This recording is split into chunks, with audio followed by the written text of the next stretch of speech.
আমাদের শহরে একটি স্বাস্থ্য কমপ্লেক্স রয়েছে। ইতিমধ্যে যেটা আসলে যেখানে চিকিৎসা হইতো এটা ভেঙে নতুন করে কমপ্লেক্স তৈরি বিগত সরকার আমলে শুরু হয়েছিল।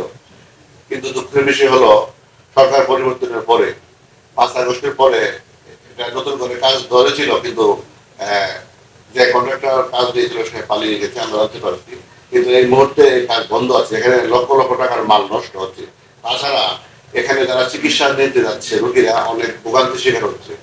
আপনি এই বিষয়ে একটু যদি মতামত দেন। হ্যাঁ, ধন্যবাদ। আমি এই গত কয়েকদিন আগে ভিটামিন এ ক্যাম্পেইনের একটা প্রোগ্রামে আমাদের সরাইল উপজেলা স্বাস্থ্য কমপ্লেক্সে যাই। ওইখানে আমাদের ইউসুফ মহোদয়ের সাথে কথা বলি। ইউসুফ মহোদয় পুরো কমপ্লেক্সটা আমাকে ঘুরিয়ে ঘুরিয়ে দেখায়। অবস্থা খুবই খারাপ আসলে। পাশে একটা নির্মাণাধীন ভবন ছিল। পরিবর্তিত প্রেক্ষাপটের কারণে কন্ট্রাক্টর পালিয়ে যায় এবং ওইখানে কার্যক্রম বন্ধ আছে। তো আমাদের ইউসুফ মহোদয়ের কাছে আমি জানতে চাই বিষয়টা কেন বন্ধ আছে। উনি বলল যে ওনাদের যে স্বাস্থ্য প্রকৌশল অধিদপ্তরের যে চিফ ইঞ্জিনিয়ার মহোদয় আছে ওনার নজরে এনেছে এবং ওনারা এই বিষয়টা দ্রুত কিভাবে সমস্যার সমাধান করা যায় এবং সরাইলবাসী যেন চিকিৎসা সেবা থেকে আধুনিক চিকিৎসা সেবা থেকে বঞ্চিত না হয়, কারণ এই ব্যাপারে ব্যবস্থা নিবে। আপনারা জানেন যে এখানে আধুনিক ভবনের অভাবে বিভিন্ন অত্যাধুনিক চিকিৎসা সরঞ্জাম যেগুলো আছে এগুলো ইনস্টল করা সম্ভব হচ্ছে না। এটা আমার ইউসুফ মহোদয় আমাকে ঘুরিয়ে ঘুরিয়ে দেখিয়েছেন।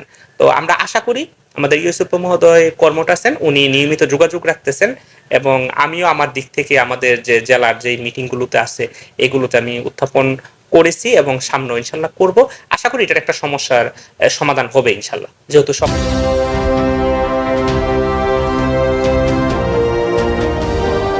SNTV সত্য খবরে অঙ্গীকারবদ্ধ। করে যথেষ্ট সুনাম প্রশংসা অর্জন করেছে ইতিমধ্যে। তো আমরা আরেকটা বিষয় এখানে লক্ষ্য করতে হচ্ছে যে বিশুর থেকে আমাদের বইয়াঘাট হয়ে নাসিরনগর যাইতে যে লাখাই আঞ্চলিক সড়ক, এই সড়কে প্রতিনিয়ত ডাকাতি হইতো। প্রতি শীতকালের সময় সন্ধ্যার পর থেকে ডাকাতি হইতো এবং সারা রাত্রি ডাকাতি হইতো। এখানে পুলিশের সাথে কয়েক দফায় সংঘর্ষ হইতে গোলাগুলি হচ্ছে। আমরা লক্ষ্য করে দেখেছি যে আপনি এবং আমাদের সবাই আসার পর থেকে ডাকাতি একেবারে শূন্যের কোটায়। এটা আপনারা সম্ভব হলো কি করে?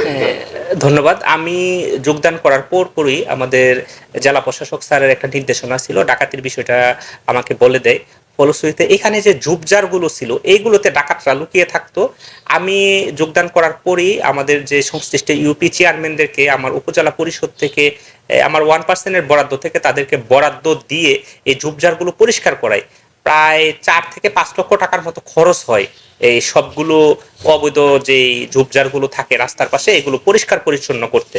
এবং এইগুলো পরিষ্কার পরিচ্ছন্ন করার ফলে যেটা হয়, ডাকাতরা আর লুকিয়ে থাকার সুযোগটা থাকে না। ফলশ্রুতিতে আর আমাদের টহল টিমের সংখ্যা আমি ভারপ্রাপ্ত কর্মকর্তা মহোদয়কে বলি এখানে টহলের টিম বাড়ানোর জন্য, এবং প্রায় ভারপ্রাপ্ত কর্মকর্তাকে নিয়ে আমি নিজেও অনেক সময় এদিকে বের হই এবং চেষ্টা করি যে এই জিনিসগুলো যে ওনারা আছে কিনা। আমরা এইভাবে প্রাথমিকভাবে কিছুদিন মুভ করার ফলে সকলে সচেতন হয় এবং অপরাধীরাও সবসময় মাথায় রাখে যে সরাইল উপজেলার ভারপ্রাপ্ত কর্মকর্তা প্রায় এখানে টহল দেয়, টহলে উনি নিজেই আসে, ফলে ওদের মধ্যে একটা ভীতি কাজ করে। ফলশ্রুতিতে এখানে আর অপরাধটা সংগঠিত হয় না। তারপরও মাঝে মাঝে ক্ষুদ্র স্কেলে যেটা হয় সেটার বিরুদ্ধে আমাদের ভারপ্রাপ্ত কর্মকর্তা মহোদয় নিয়মিত ডাকাত ধরতেছে এবং তাদের বিরুদ্ধে আইনগত ব্যবস্থা গ্রহণ করতেছে।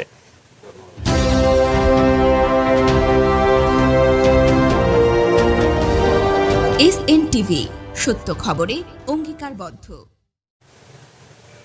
যৌথভাবে সরাইলের যে রাস্তায় যানজট, মোটামুটি আমরা একটা ফলাফল পেয়েছি বা পেতে যাচ্ছি।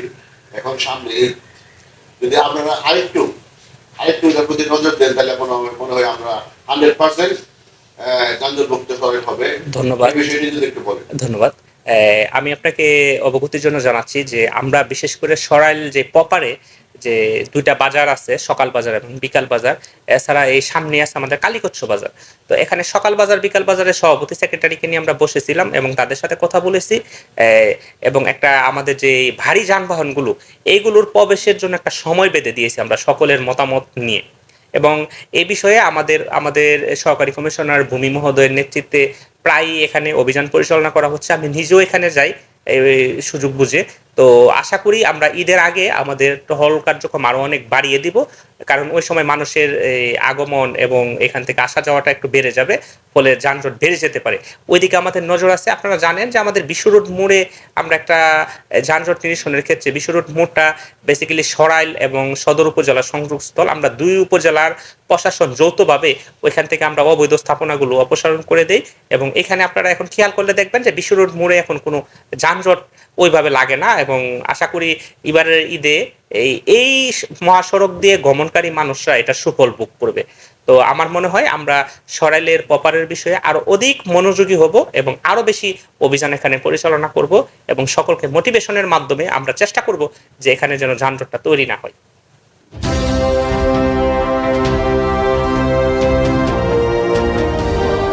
SN টিভি, সত্য খবরে